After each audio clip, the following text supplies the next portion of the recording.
Bueno, y ahora tal cual les adelantaba cuando presentaba el programa, vamos a entrar en esta parte para evocar, para de alguna manera recordar esto que el próximo domingo, como decía, tendría que ser una jornada de reflexión porque se van a cumplir 48 años de lo que fue el último golpe militar en nuestro país, aquel fatídico 24 de marzo de 1976, que significó la caída de un gobierno constitucional y la llegada al poder de lo que se llamó el proceso de reorganización nacional, un grupo de militares y civiles también, que instalaron en Argentina uno de los periodos más sangrientos en la historia política y social de nuestro país.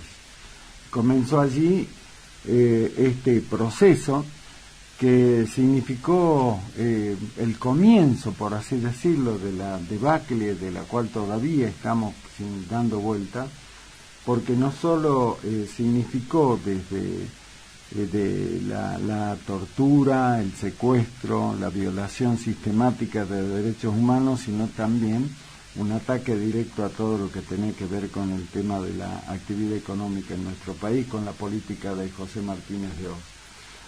Pasó de todo en ese periodo horrible en nuestra historia, donde hubo secuestros, torturas, violaciones. Y en el caso que vamos a abordar ahora, con quien vamos a charlar ahora, ha sido un protagonista directo de esto porque lo sufrió en carne propia, lo vivió, lo sintió, porque fue una víctima total de esto que estamos hablando, no para contar por lo que leyó en algún libro, en internet, sino porque lo vivió en carne propia.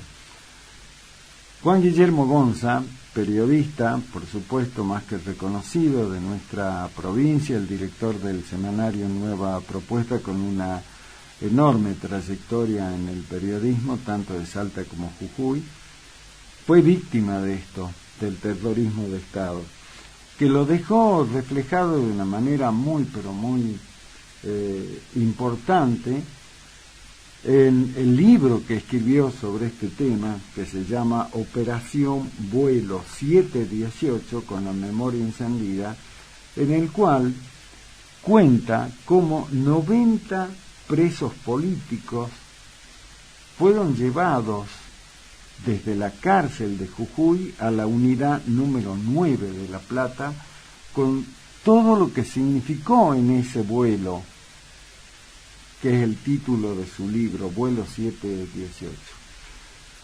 Lo convocamos para que hoy, a manera de homenaje, de recordatorio de lo que fue aquel terrible tiempo, y como él mismo Juan lo dice con la memoria encendida, no olvidemos estas cosas. Siempre, como ya dije antes, los pueblos que olvidan su pasado están condenados a repetirlo. Por eso, cuando llegan estas fechas, deben ser de reflexión. Lo tengo a mi querido amigo, hermano, el colega, prestigioso colega, Juan Guillermo Gonza en línea. Querido Juan, ¿cómo te va? Hola Daniel, hola Lali, equipo, hola Tito de Vita, director de ese medio, donde siempre se destina el espacio a este 7 p.m. que tienen ya 2 décadas, calculo, para educar y para dar formación cívica. Los programas de este tipo son realmente de docencia cívica. Yo siempre los he alentado y los felicito por mantenerse. Efectivamente, el domingo, otro 24 de marzo,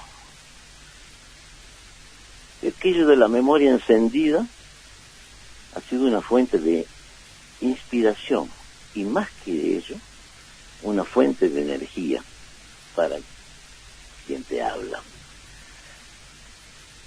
Cada 24 de marzo en la Argentina conmemoramos el Día de la Memoria por la Verdad y la Justicia. cada año, invariablemente también, los medios de comunicación, nosotros, se encienden, sabemos decirlo, con homenajes y repasos de un pasado dictatorial, violento y genocida. Cada año, Daniel, y esto lo decimos y lo repetimos, al acercarse a esta fecha, nuestras reflexiones giran una y otra vez en torno a la impunidad, palabra que parece no perder su significado, pese a los avances logrados en numerosos juicios, en casos emblemáticos llevados a cabo a lo largo y a lo ancho de nuestra geografía del país, y con numerosas medidas alternativas tendientes a reparar la memoria histórica. Hay una infinidad de personas, de familias, en esa herida tan profunda de la última dictadura, que son víctimas sin respuesta aún. Vos mencionabas cuántos años, 48, sin respuesta a lo que le sucedió desde un Estado dictatorial que desarrolló un terrible plan de eliminación de las personas físicas a los que consideraban enemigos por pensar distinto o por aspirar a vivir en democracia. Ese golpe que se logró restaurar con la reconquista de la democracia en el 83, con la llegada del gran demócrata Raúl Alfonsín a la presidencia de la Nación, y en la provincia al inolvidable y amigo personal Roberto Romero, a quien acompañé fervorosamente en un proyecto por una Salta con trascendencia regional en el marco de un modelo nacional al que aún no accedimos, y le debemos, la política le debe al país, a los argentinos. En estos momentos de estas reflexiones vinculadas a ese pasado, a la noche más negra, como bien lo dices tú, de nuestra historia, en estos momentos hay fuertes corrientes de lo que se denomina negacionismo. El negacionismo es un derecho que tiene porque hay libertad de pensar. El que piensa distinto a uno no es enemigo, es otro punto de vista, es otra formación filosófica, es otra formación doctrinaria, es otro pensamiento político, es otra identidad política. Allá ellos, cuando se cruzan en estos momentos desde la más alta autoridad del país, y lo menciono a Javier Milei y a su vicepresidenta, subrayándola, el negacionismo, pues bien, nosotros tenemos la consigna irrenunciable de la verdad, de la búsqueda de la verdad y la justicia. En esa instancia sigue el país navegando o flotando, como quieren decírselo, como quiera decírselo. Efectivamente, a quien hoy llamas es un sobreviviente de esa etapa, y es un sobreviviente por el hecho puntual que está narrado en ese libro que mencionas, y que es un hijo, que es un pedacito más de la historia del gran rompecabezas aún inconcluso de armar, que es la historia de Argentina. Pues bien, ha sido el aporte de un sobreviviente de ese vuelo donde se comprobó la tortura y donde, por imperio de los dioses, del destino, de la buena suerte, del Dios que muchos tienen por fe y por creencia católica, religiosa, somos sobrevivientes. No fue un vuelo de la muerte, aunque en ese vuelo se comprobó la más aberrante de las torturas y la amenaza permanente de abrir la fauce trasera que tienen los Hércules, porque se trataba de un avión Hércules, sí, para arrojarnos a los ríos, al Río de la Plata, al mar, como tantos vuelos de la muerte hicieron en esa estructuración de un nefasto plan perfectamente metodizado y escrito de exterminio del pensamiento libre. Estoy a tu disposición, Daniel. Esta ha sido una reflexión inicial. Sí. El tema es lo que me quieras preguntar. Yo digo que lo importante, lo interesante de hablar con vos, Juan, para que compartamos con la audiencia, porque este tema a través tuyo lo hemos hablado muchísimo tiempo, a través de la mitad de nuestra vida, pero yo digo que es importante a 48 años que Te alguien... escucho muy bajito. Hola. Te escucho muy bajito. Te escuchas muy bajito. A ver, ahí lo mejoramos un poco. Te decía que es importante que, por eso el interés en que lo compartamos con la audiencia, esto que nosotros lo hemos charlado toda la vida, ¿cómo fue para un protagonista en primera persona, como te pasó a vos, junto con estos 90 otros presos políticos que fueron trasladados desde la cárcel de Jujuy en este vuelo, el vuelo 718.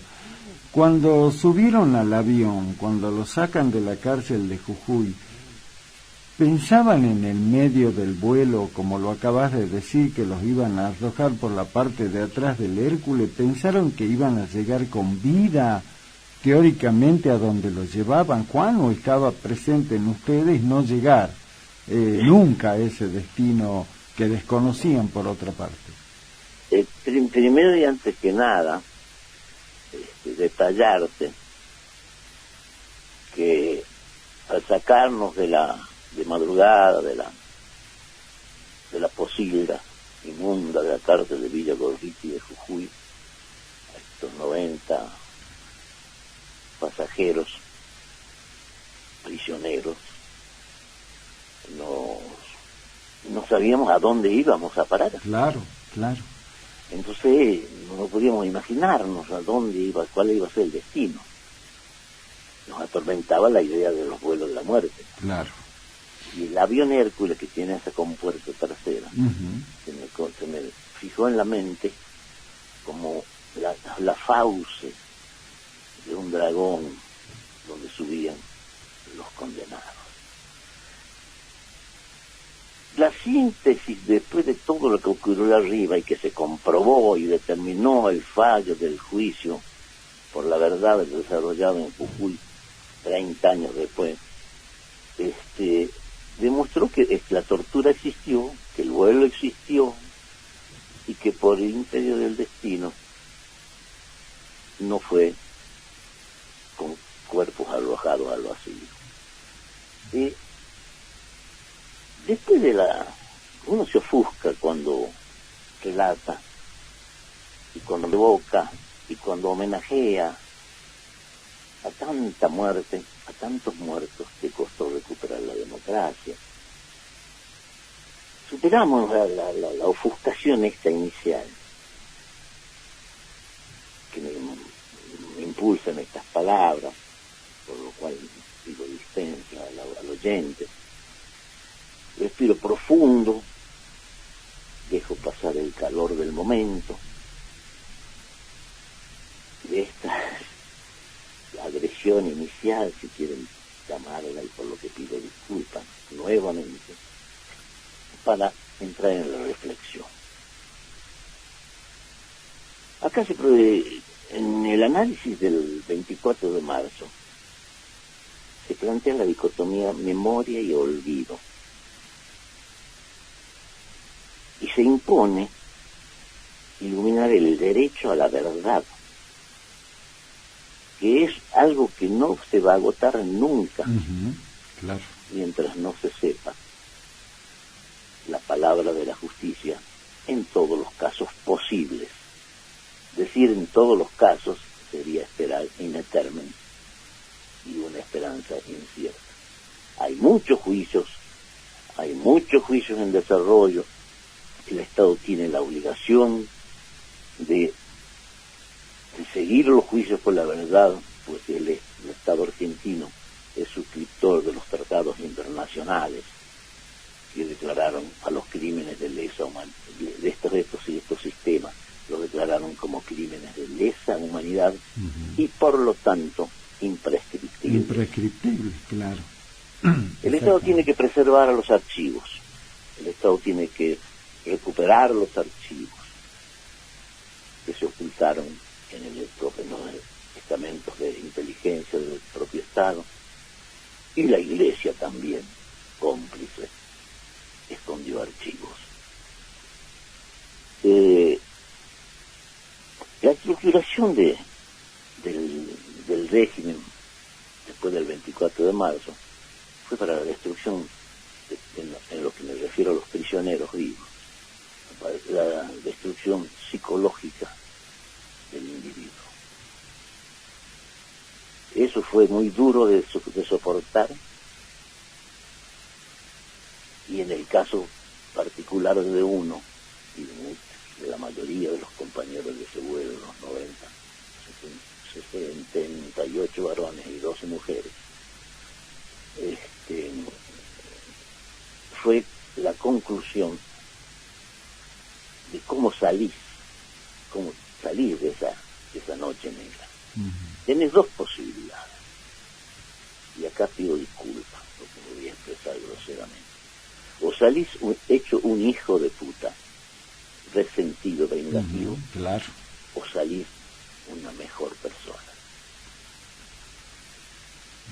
La formación que tuve la suerte de recibir en mi vida, y sobre todo influenciada por la lectura de filosofía y doctrina política, nos llevaron a la salida con luz. Nadie salió para agarrar una ametralladora. Claro. Además nunca estuvimos en eso.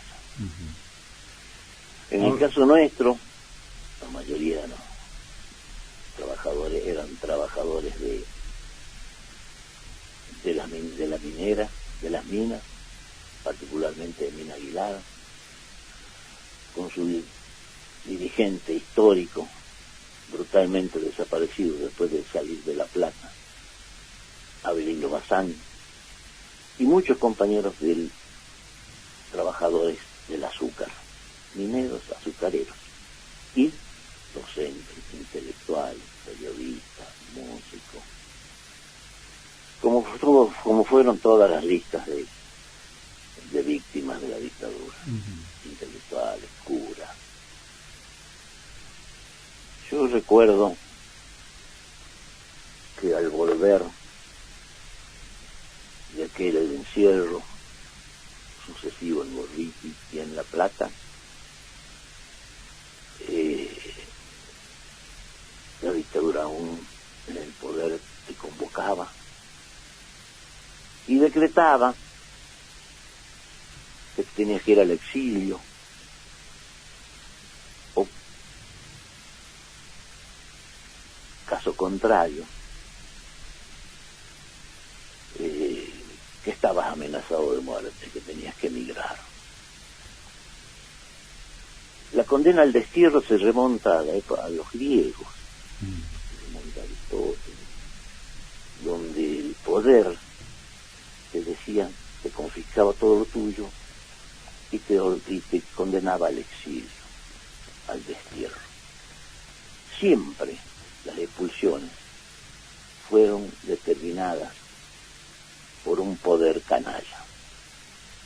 Y eso es lo que era el poder de Videla and Company. Ahora, Juan, siempre después de lo que pasó, y bueno, vos hacías referencia a esto, ¿no? Que yo creo que es una obligación moral que tenemos nosotros, al menos yo me identifico en esa escuela en la que vos me enseñaste y tantos otros periodistas. Permanentemente se habla de memoria, verdad y justicia, ¿no? Como vos lo describías bien recién, lo que es la memoria, esto que estamos haciendo, tu decir de toda la vida con la memoria encendida, la verdad, conocer qué es lo que pasó realmente, y después aparece la otra palabra, que es quizás en donde mayor expectativa se deposita como sociedad, que es la justicia. A 48 años de aquel día trágico, con todo esto que pasó, con lo que a vos te tocó vivir en persona, como estás relatando en este vuelo, ¿crees que se alcanzó la justicia, Juan? ¿Llegó la justicia a tener un protagonismo como tendría que tenerlo en este tema tan pero tan complejo? Mirá lo que son las circunstancias y la dinámica de la política. Vos mencionas el tema de la justicia. No hay poder que haya sido más corrupto o no haya sido tan corrupto como los más corruptos del poder ejecutivo que nos tocó vivir, que la justicia se haya aceptado de eso. Hoy, la postulación del hijo,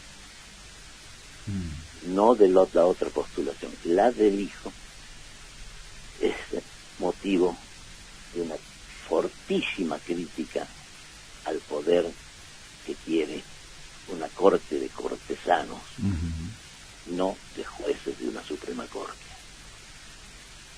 La justicia perdió absolutamente su majestad. En la dictadura, por supuesto, los recursos de amparo quedaban colgados en la reja de la vereda de los juzgados, como yo lo grafiqué, porque el juzgado federal principal de Jujuy tenía reja en la vereda, en el jardín. Ahí quedaban los recursos de amparo. La justicia se comportó muy mal. La justicia no existió. Y esa corrupción no desapareció en las cortes. Y no solamente con un gobierno o con dos, no solamente con la corte de Menem, con la corte de Néstor, ¿no? Hoy con esta amenaza de una corte a la medida de los caprichos del psiquiátrico. Así que la justicia también requiere un proceso de reconstrucción, de sacarla de esa esclerosis, pero con lo que estamos leyendo hoy y de lo que se ocupa todo el periodismo, sin excepción, es el espanto que produce la postulación del hijo. Ahora, qué bueno que haces referencia a esto, porque yo lo comentaba hace rato, no sé si tuviste oportunidad de escucharla a la vicepresidenta Villarroel ayer, en una entrevista muy amplia donde, bueno, tocó un montón de temas, pero muy particularmente al que vos acabas de hacer referencia y que yo también lo citaba, porque sin ningún complejo la vicepresidenta dijo que está en contra de la posibilidad de que Ariel Lijo sea ministro de la Suprema Corte de Justicia, y lo trajo al tema José Ignacio Rucci a colación, Juan, y haciendo referencia a que Claudia Rucci, la hija de quien fuera el secretario general de la CGT, que fuera asesinado por los Montenegro y demás, yo digo, qué increíble, todos sabemos, conocemos un poco más la posición ideológica, política de Villarroel, pero la hija de José Ignacio Ducci trabaja con ella. Y entonces por ahí a algunos se le hace un lío, dice, pero ¿cómo pues esta mujer que reivindica la dictadura o reivindica a algunos militares, cómo puede tener al lado a la hija nada más y nada menos de José Ignacio Ducci? Y por ahí esas son las cosas que les resulta difícil de entender a la gente, Juan. Y qué absurdo que una cosa que es correcta, el derecho de Claudio Ducci a que trabajara en cualquier ámbito, no, obvio, e incluso en lo más alto, como en la presidencia y Senado de la Nación, al lado de la vicepresidenta de la Nación, nos parece incomprensible. Debiéramos comprenderlo para alentar la esperanza de que se cambie de actitud, de que los que están en el poder no se consideren monarcas y empiecen a actuar, a demostrar hechos de pensamiento democrático. Me parece muy bien. Yo cuestiono frontalmente la actividad reivindicadora de Videla and Company y que ha desarrollado la vicepresidenta durante su trayectoria. Sí, claro. Y si tiene un pensamiento crítico a la postulación del hijo hecha por su presidente, debo decirlo que coincido con ella. Sí, hay importantes sectores que se han expresado después de haberle escuchado y que desde distintos arcos, llamarle ideológicos o políticos, que coinciden con Victoria Villarroel en el tema de lo que es la figura de Ariel Hijo. Pero bueno, no nos vayamos de ese tema puntual, me quedan pocos minutos.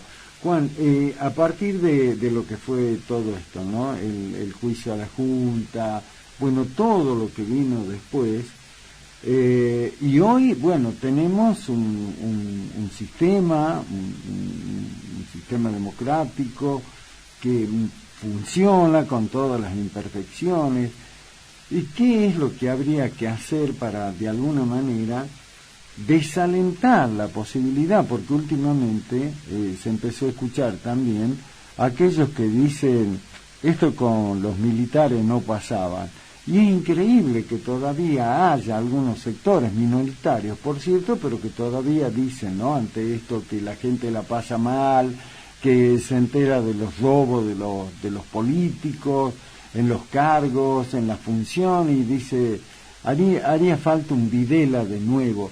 Y a mí me espeluzna pensar que alguien, más allá de que todo de todo lo que sucede está mal, pero que alguien todavía piense que es posible eso, a mí me provoca escozor, Juan.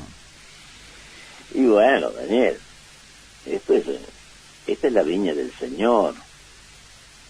A veces hay de todo menos uva. Es verdad esa. También muy vos cierto. no puedes ignorar en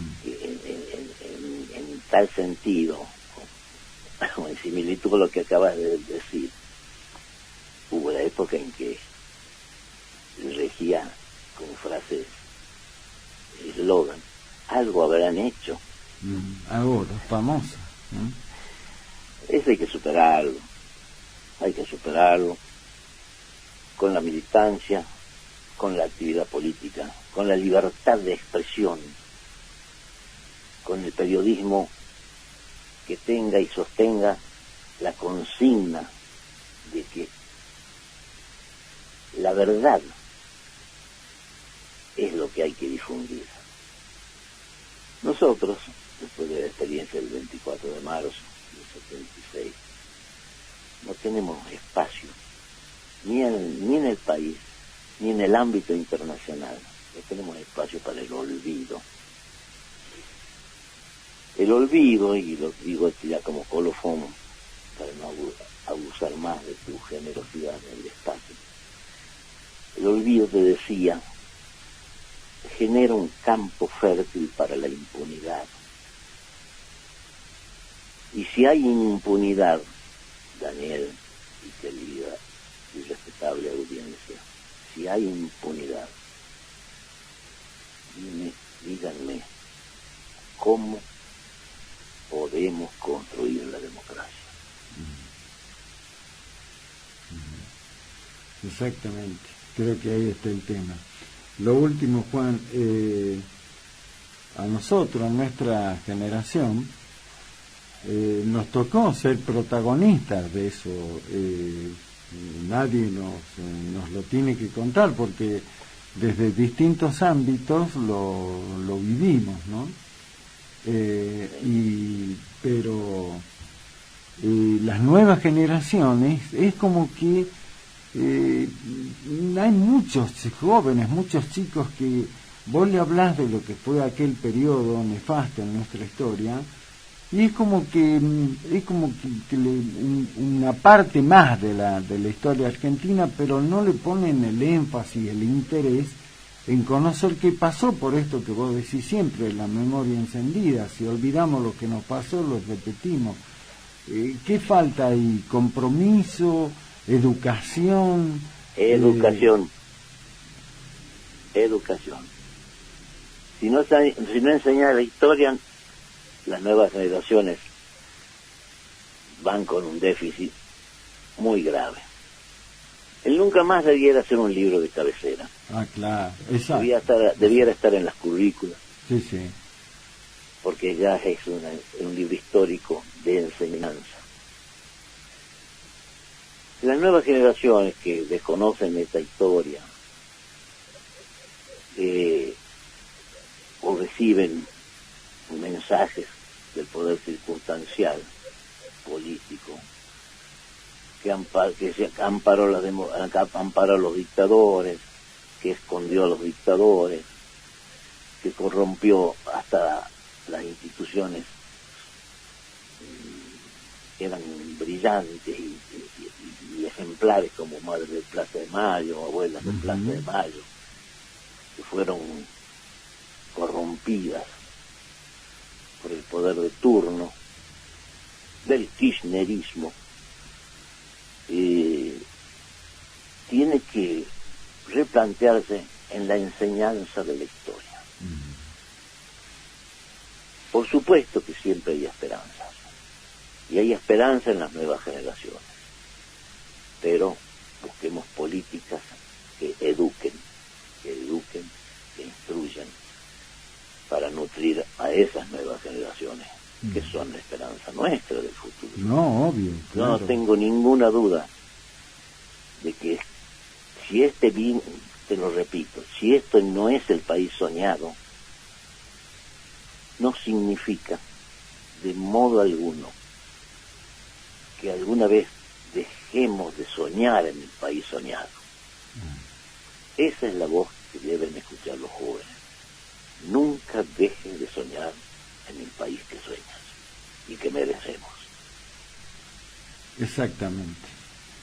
Mi querido Juancito, gracias por esta reflexión, por compartir acá en nuestro programa un tema que forma parte no solo de la historia, sino de la vida particular para nosotros, para vos fundamentalmente, como yo le decía a la audiencia, alguien que lo sufrió en carne propia, ¿no? Lo que fue este tema de la dictadura, la última dictadura, a través de esto, que vos lo reflejás pero muy bien, y que yo les recomiendo a nuestra audiencia, compartir el libro que escribió Juan Gonza, Operación Vuelo 718, con la memoria encendida, porque ahí está reflejado en primera persona, en carne viva, lo que le tocó vivir para entender un poco más este tema.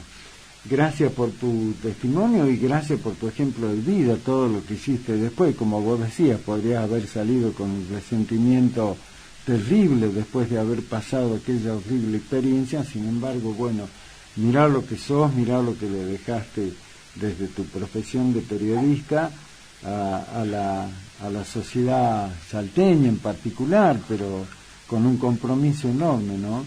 De vida, a través de lo que es tu hermosa familia, y todo tu ejemplo de vida, Juan, así que gracias, mi viejo querido, gracias. Mira, Daniel, yo les agradezco el llamado, la posibilidad de expresar, marcando que comprendo al que piense contrariamente a lo que uno piensa, porque respeto el pensamiento ajeno. Este país sin grieta será maravilloso. Este país con periodistas que defiendan la libertad de expresión de todos los poderes de turno, absolutamente todos y absolutamente tentados en gran proporción a censurar directamente o a censurar indirectamente, como es muy habitual en los poderes municipales, provinciales, nacional, sin excepción de provincias, salvo una, dos o tres que hagan reglamentado el límite a la censura indirecta de los estados. Mientras hayan esas trincheras de resistencia y de difusión de libertad de expresión, tenemos, por cierto, una fuerte esperanza de superar lo que estamos pasando, que es una decadencia de la política, de los partidos políticos y de los sistemas de control ante la tremenda corrupción que nos infectó también la historia. Te mando un abrazo sumamente agradecido. Lo mismo para vos, querido Juan. Gracias, como siempre. Gracias. Gracias, Juancito González. Un fuerte abrazo.